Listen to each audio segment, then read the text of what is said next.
এবং অটো চালক ভাইরা মানববন্ধন থেকেই জোরালো ভাবে ইনশাআল্লাহ আমরা শুরু করব। এই টোল ফিরের দাবিতে 19 জাহাঙ্গীর সেতুটি উদ্বোধন হয়। টোল দিয়ে আর্থিকভাবে স্বাবলম্বী করে আসছে জনসাধারণ। এখান থেকে আমরা এই টোল মুক্তি চাই। শুরুতেই স্বাগত বক্তব্য রাখার জন্য বিনীত অনুরোধ করছি অধিকার আদায় কমিটি। বক্তব্য রাখছেন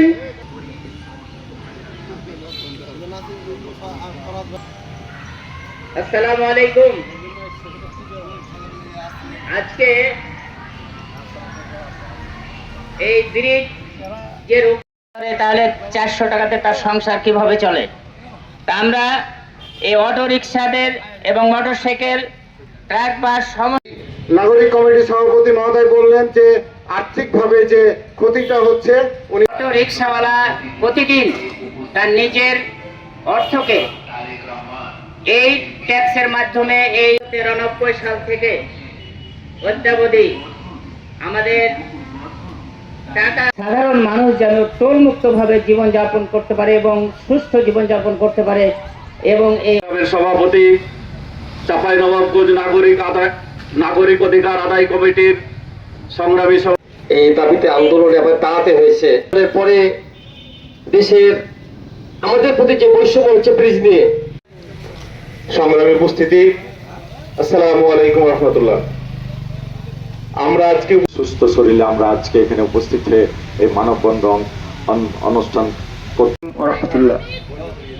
আমরা যে বিষয়ে আজকে এখানে উপস্থিত হয়েছি সেটা হচ্ছে করা হয়েছে এইটা শুধু চাঁপাইনবাবগঞ্জের মানুষের সাথে জুলুম করা হয়নি। আসসালামু আলাইকুম।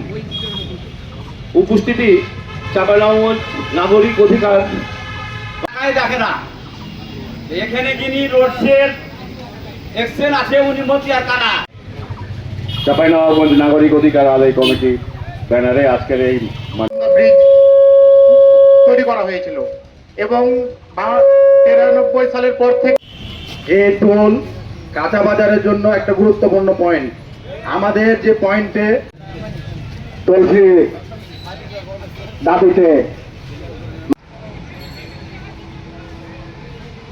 33 বছর কাটলো। আপামর জনতা, আসসালামু আলাইকুম ওয়া রাহমাতুল্লাহ। সম্মানিত উপস্থিতি, সাধারণ মানুষ যেন টোল মুক্ত ভাবে জীবনযাপন করতে পারে এবং সুস্থ জীবনযাপন করতে পারে। এবং এই সুস্থ শরীরে আমরা আজকে এখানে উপস্থিত হয়ে এই মানববন্ধন অনুষ্ঠান সংগ্রামী উপস্থিতি, আসসালামু আলাইকুম রহমতুল্লাহ। আমরা আজকে প্রকাশ করার জন্য আহ্বান করছি জনাব 33 বছর